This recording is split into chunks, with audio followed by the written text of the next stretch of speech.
বেশি মশলা না দিয়ে অল্প মশলাতেই দারুণ স্বাদের তেলাপিয়া মাছ রান্না।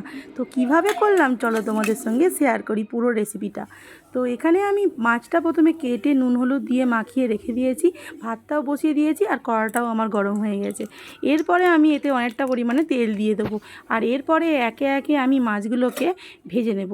তেলাপিয়া মাছ রান্না খুবই সিম্পল আর ইজি হয়। আর তেলাপিয়া মাছে বেশি মশলা দিলে কিন্তু খেতে খুব একটা ভালো লাগে না, আর এত গরমে বেশি মশলা দিয়ে খাওয়া না খাওয়াই ভালো।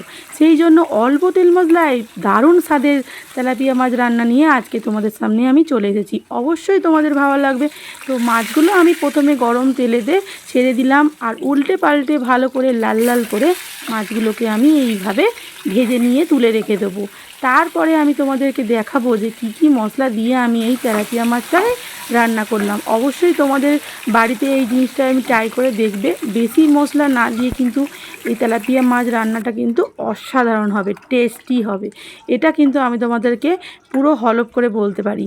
তো মাছটা আমার ভাজা হয়ে গিয়েছে আর তুলে নিলাম আমি এইভাবে। দেখো 3টে মাছ আমি তুলে নিয়েছি। এই রকমভাবে আর একটা মাছও আমি ভেজে নেব, কারণ কড়াতে আমার 3টে মাছ পুরো ভর্তি হয়ে গেছিলো, সেই জন্য আমি আলাদা করে আর একটা মাছ ভেজে নিলাম। আর এখানে আমি দেখো আলু কেটে নিয়েছি আর এখানে একটু সামান্য পরিমাণে তেলটাও আমি তুলে রেখে দিলাম, কারণ এতটা তেলে আমি করব না। কারণ বেশি তেলেতে রান্না করলেও টেস্ট হয়, কিন্তু অল্প তেলে রান্না করলেও টেস্টটা কিন্তু খারাপ হয় না।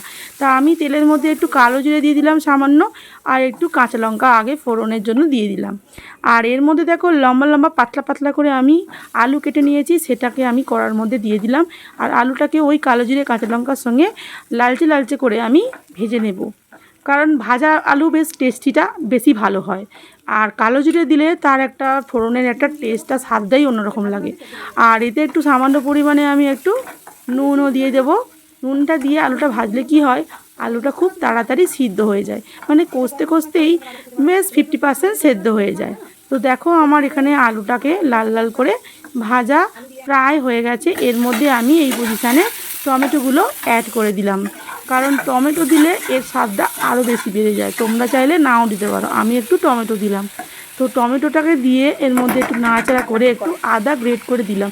আদা বাটাও তোমরা ইউজ করতে পারো, কারণ আমি একটু এতে আদা গ্রেট করে দিলাম, কারণ আদা দেখবে বাটার থেকে গ্রেট করে দিলে তার টেস্টটা বেশি ভালো হয়। আর একটু সামান্য পরিমাণে জল দিয়ে এর মধ্যে আমি হলুদ গুঁড়ো, লঙ্কা গুঁড়ো, জিরে গুঁড়ো অ্যাড করে দিলাম। বেশি মশলা দেবো না যেহেতু বলেছি, সেই জন্য এই অল্প মশলাতেই অসাধারণ লাগবে তেলাপিয়া মাছটা খেতে। আর একটু সামান্য পরিমাণে জল দিয়ে আমি এই মশলাটাকে কষতে থাকবো। একটু তেল মানে কষা কষা হয়ে এলে, তেল ছাড়লে আমি এতে দেখো জলটা দিয়ে দিলাম। এরপরে আমি গ্যাসটাকে একটু অল্প স্লাইড আস্তে করে দিয়ে ঢাকনা দিয়ে এটাকে সিদ্ধ করে নেবো। হাফ সিদ্ধ করে নেওয়ার পরেই আমি মাছটাকে দিয়ে দেবো, কারণ মাছটা আলুর সঙ্গে বেশিক্ষণ সেদ্ধ হলে মাছটা বেশি সেদ্ধ হয়ে যাবে। আলুটা দেখো একটু অল্প সিদ্ধ হয়ে গেছে। আমি এর মধ্যে এই পজিশানে মাছগুলোকে অ্যাড করে দিলাম। এরপরে আমি আবার ঢাকনাটা দিয়ে দেব। এই দেখো, তো দিয়ে দিলাম। আমি ঢাকনা খুলে দেখলাম কিছুক্ষণ পরে, দেখো আমার এই মাছটা প্রায় রেডি হয়ে গেছে। দেখো একটু ঝোল ঝোল রেখেছি, কারণ এইরকম ঝোলঝোলই খেতে খুবই টেস্টি হয়। আর গ্যাসটাকেও আমি অফ করে দিলাম। আর এইবার চলো তোমাদেরকে আমি পুরো রেসিপি মানে ফিনিশিংটা তোমাদেরকে দেখিয়ে দিচ্ছি যে কেমন হলো।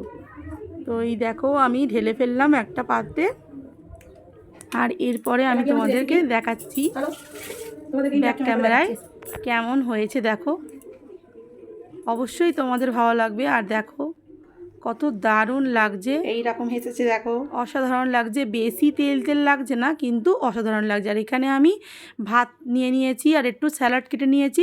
স্যালাডের মধ্যে একটু টমেটো আর শসা আর একটা কাঁচা লঙ্কা নিয়েছি, যেহেতু ভালো লাগবে বলে।